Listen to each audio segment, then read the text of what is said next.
प्रदेश के स्वास्थ्य सेवाओं का अभिन्न अंग बन चुकी 108 और 102 एम्बुलेंस सेवा में सालों से कार्यरत कर्मचारियों की नौकरी पर तलवार लटकती नजर आ रही है।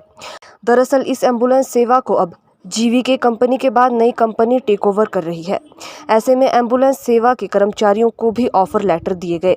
10 सालों तक काम करने वाली EAMT ज्योति का कहना है कि एम्बुलेंस सेवाओं में DC राघव शर्मा द्वारा भी हाल ही में उन्हें पुरस्कृत किया गया था। इतना ही नहीं, उन्होंने कर्तव्य निर्वहन में कभी भी कोताही नहीं बरती। लेकिन अब नई कंपनी द्वारा एम्बुलेंस सेवा का चार्ज संभालने के बाद जिला के 7 फार्मासिस्ट और 2 पायलट को पूरी तरह से अनदेखा कर दिया गया है। उन्होंने कंपनी के इस व्यवहार पर हैरानी जताई है। उत्कृष्ट सेवाओं का सम्मान प्राप्त करने वाले कर्मचारियों को एकाएक नौकरी से बाहर कर दिया जाना खुद उनकी और अन्य कर्मचारियों की भी समझ से परे होता जा रहा है। इन कर्मचारियों ने जिला प्रशासन और स्वास्थ्य विभाग से गुहार लगाई है कि कंपनी प्रबंधन से बात करते हुए मसले का हल निकाला जाए। उन्होंने कहा कि नौकरी चले जाने के कारण उनके परिवारों का पालन पोषण भी मुश्किल हो जाएगा।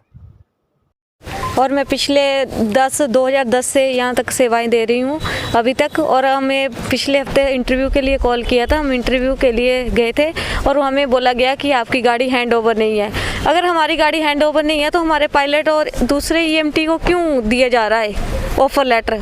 और हमें ये बोला गया कि आपको कॉल करेंगे, ना कोई कॉल आई है। और आज हैंड ओवर हो रहा है गाड़ियों का। अभी हम हैंड ओवर होगा, उसके बाद हम फिर से पूछेंगे कि हमारी गलती तो बताओ क्या है। और एक तरफ हमारे प्राइज़ दिए जा रहे हैं। पिछली 30 को हमें DC साहब जी ने सम्मानित किया स्टेट में सबसे ज़्यादा RTA केस लगाने के लिए, एक्सीडेंट जो केस होते हैं पूरे हिमाचल में। और दूसरी तरफ से हमारे साथ ऐसा किया जा रहा है।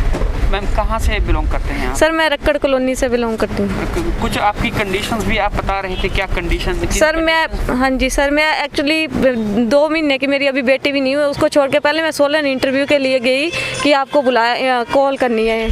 तब इन्होंने वहाँ पे हमें ये बोला कि हैंड ओवर नहीं है। आज फिर हमें यहाँ रोज़ हम 1 हफ्ते से भागा दौड़ी कर रहे हैं इसी चक्कर में कि हमारे साथ ऐसा क्यों हो रहा है। जहाँ तो हम किसी उसमें है कि हमारी कोई गलती है, जहाँ हमने कोई केस नहीं लगाया, तब हमें तो करे कोई रीज़न भी नहीं दे रहे। बस यही बोल रहे हैं कि आपकी गाड़ी का हैंड ओवर नहीं हुआ। जब एक का हैंड ओवर पायलट को दे रहे हैं, दूसरे EMT को, नाइट वाले को दे रहे हैं, तो हमारा क्यों नहीं दे रहे हमें। मैं लगभग 7 साल से सेवाएँ दे रहा हूँ, तो मेरे साथ भी इनकी तरह ही सेम प्रोसेस ही हुआ है जी। हमारे को भी इंटरव्यू के लिए बुलाया, बुलाने के बाद कॉल करके बुलाया उन्होंने स्पेशल। कॉल करने के बाद वहाँ पे गए हैं इंटरव्यू के लिए, तो हमें भी यही रीज़न बताया कि आपकी गाड़ी हैंड ओवर नहीं हुई। जबकि आज सारी गाड़ियाँ हैंड ओवर हो रही हैं और हमारे को ये बोला हुआ है कि आपको कॉल करके बताएंगे। ना कोई कॉल आई है, ना कोई मेल आई है इनकी। तो एक तरफ से हमारे को तो ये इन्होंने कंपनी से निकाला हुआ ही समझा जा रहा है हमारे को। तो इस बारे में हमें खेद है कि इतनी सेवाएं 7 साल से देने के बाद भी आज हमारे को ये दिन देखना पड़ रहा है हमें कि नई कंपनी आके नए रूल्स के साथ जो 7 सालों से सेवाएं देने के बावजूद भी आज हमें बाहर निकला हुआ ऐसा प्रतीत हो रहा है कि हम इस कंपनी में नहीं है। एक सेवा से हरासमेंट ही है, मेंटली हरासमेंट है।